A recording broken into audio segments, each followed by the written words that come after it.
उत्तर प्रदेश से बहुत बड़ी खबर सामने आई है। इंडिया गठबंधन की बैठक में अखिलेश यादव की बढ़ती भूमिका चर्चा में रही तो राम मंदिर चढ़ावे को लेकर नया सियासी विवाद खड़ा हो गया। वहीं यूपी पुलिस भर्ती परीक्षा में शांतिपूर्ण तरीके से संपन्न हुई। आइए देखते हैं यूपी एक्सप्रेस की 10 बड़ी खबरें। इंडिया गठबंधन की बैठक में समाजवादी पार्टी प्रमुख अखिलेश यादव का बढ़ता राजनीतिक कद चर्चा का विषय रहा। करीब 2 साल बाद हुई इस अहम बैठक में कांग्रेस, टीएमसी समेत 23 दलों के बड़े नेता शामिल हुए। राजनीतिक जानकारों का मानना है कि 2024 के चुनावों के बाद विपक्षी खेमे में अखिलेश की भूमिका और मजबूत हुई है। बैठक में आगामी विधानसभा चुनावों और 2029 लोकसभा चुनावों की रणनीति पर चर्चा हुई। साथ ही भाजपा के खिलाफ साझा रुख, विपक्षी एकता और सीटों के तालमेल जैसे मुद्दों पर भी नेताओं ने विचार विमर्श किया। राम मंदिर के चढ़ावे में करोड़ों रुपए गायब होने के दावे को लेकर सपा प्रमुख अखिलेश यादव ने बड़ा सवाल उठाया है। उन्होंने कहा कि यह मामला करोड़ों राम भक्तों की आस्था से जुड़ा है और इसकी निष्पक्ष जांच होनी चाहिए। अखिलेश यादव ने आरोप लगाया कि चढ़ावे की रकम को लेकर गंभीर सवाल खड़े हुए हैं, लेकिन कोई जिम्मेदार व्यक्ति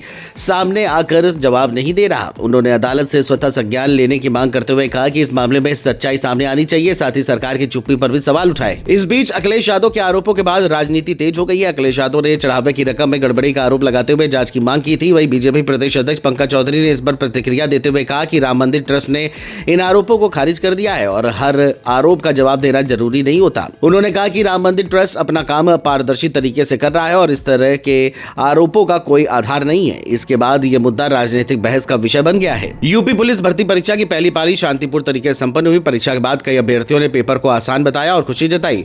बता दें कि अमरोहा में 10 परीक्षा केंद्र बनाए गए, जहां हर पाली में करीब 4400 अभ्यर्थी परीक्षा दे रहे हैं। 32,679 पदों पर भर्ती के लिए आयोजित परीक्षा में सुरक्षा के कड़े इंतजाम किए गए। अधिकारियों के अनुसार किसी भी नकलची या संदिग्ध को नहीं पकड़ा गया। अभ्यर्थियों ने निष्पक्ष परीक्षा व्यवस्था के लिए सरकार का आभार भी जताया। खबर कासगंज से है, जहां चोरों ने एक ब्यूटी पार्लर संचालिका के घर को निशाना बनाते हुए लाखों रुपए की चोरी की वारदात को अंजाम दिया। जानकारी के मुताबिक चोर घर में मुख्य गेट का ताला तोड़कर अंदर घुसे और करीब 4 लाख रुपए नकद के साथ सोने चांदी की जेवर लेकर फरार हो गए। ब्यूटी पार्लर संचालिका बिंदु मिश्रा को घटना की जानकारी देर रात घर पहुंचने पर हुई। जानकारी मिलते ही पुलिस और फॉरेंसिक टीम मौके पर पहुंची और जांच शुरू कर दी। अधिकारियों का कहना है कि सबूतों के आधार पर चोरों की तलाश की जा रही है। कासगंज से लोकमंच के लिए जुम्मन कुरैशी की रिपोर्ट। बांदा से रिश्तों को शर्मसार करने वाली घटना सामने आई है, जहां कोतवाली देहात क्षेत्र के गुरेह गांव में एक युवक पर अपनी मां की जान लेने का आरोप लगा है। परिजनों के अनुसार आरोपी शराब का आदी था और अक्सर पैसे मांगने को लेकर घर में विवाद करता था। घटना के दिन भी कथित तौर पर शराब के लिए पैसे मांगने को लेकर विवाद हुआ। सूचना मिलते ही पुलिस, फॉरेंसिक और डॉग स्क्वाड टीम मौके पर पहुंची। पुलिस ने आरोपी पुत्र को हिरासत में लेकर पूछताछ शुरू कर दी है। मामले की जांच जारी है और पुलिस सभी पहलुओं को ध्यान में रखकर आगे की कार्रवाई कर रही है। जनपद बांदा के थाना कोतवाली देहात से सूचना प्राप्त हुई कि एक व्यक्ति जो कि शराब के नशे में था, वो अपनी मां से शराब के लिए पैसे मांगने के लिए बहस कर रहा था।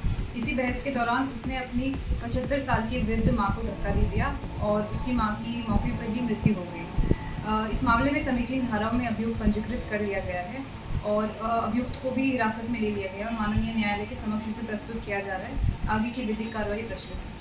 बांदा से लोकमंच के लिए साकेत अवस्थी की रिपोर्ट। उन्नाव में सरकारी जमीन पर अवैध कब्जे के आरोपी को लेकर एक ग्रामीण ने मुख्यमंत्री से जांच की मांग की है। शिकायतकर्ता का आरोप है कि गांव की कई बीघा सरकारी भूमि पर कथित तौर पर अवैध कब्जे कराए गए हैं और इसमें कुछ प्रभावशाली लोगों की मिलीभगत भी हो सकती है। शिकायत में राजस्व अभिलेखों और नक्शों को लेकर भी सवाल उठाए गए। ग्रामीणों का दावा है कि निष्पक्ष जाँच होने पर जमीन की वास्तविक स्थिति सामने आ सकती है। फिलहाल मामले में प्रशासन की ओर से कोई आधिकारिक प्रतिक्रिया नहीं आई है, लेकिन शिकायत के बाद जाँच की मांग तेज हो गई है। उन्नाव से लोकमंच के लिए प्रभा बाजपेयी की रिपोर्ट। चंदौली में साइकिल सवार मनोज कुमार केस का पुलिस ने 24 घंटे के अंदर खुलासा करते हुए दावा किया है। पुलिस मुठभेड़ में केस के आरोपी सूरज उर्फ राजेश यादव को गिरफ्तार किया गया, जो बिहार के भोजपुर का रहने वाला बताया जा रहा है। पुलिस के मुताबिक बरामदगी के दौरान आरोपी ने फायरिंग कर भागने की कोशिश की, जिसके जवाब में हुई कार्रवाई में उसके पैरों में गोली लगी। उसके पास से हत्या में प्रयुक्त अवैध पिस्टल भी बरामद की गई है। वही मामले में शामिल एक अन्य आरोपी अभी फरार है, जिसकी तलाश में पुलिस लगातार दबिश दे रही है। चंदौली से लोकमंच के लिए सुजीत कुमार की रिपोर्ट। चित्रकूट में जमीन विवाद को लेकर एक व्यक्ति ने प्रशासन से न्याय की गुहार लगाई है। रमैयापुर गांव के रहने वाले गौरी शंकर का आरोप है कि उनके सगे भाई ने उनकी हिस्सेदारी वाली जमीन पर कब्जा कर लिया है। पीड़ित का कहना है कि वह और उनका परिवार पिछले कई सालों से शिकायतें कर रहे हैं, लेकिन अब तक समाधान नहीं हुआ है। उन्होंने स्थानीय प्रशासन और पुलिस पर भी सुनवाई न करने के आरोप लगाए हैं। वहीं दूसरे पक्ष का बयान सामने नहीं आया है। फिलहाल मामला प्रशासन के संज्ञान में है और आरोपों की पुष्टि जांच के बाद ही हो सकेगी। मुजफ्फरनगर में भारतीय किसान यूनियन क्रांति ने किसान किसान जागरूकता अभियान के तहत खामपुर गांव में कार्यक्रम आयोजित किया। कार्यक्रम में संगठन के राष्ट्रीय अध्यक्ष नरेश चौधरी का कार्यकर्ताओं और ग्रामीणों ने स्वागत किया।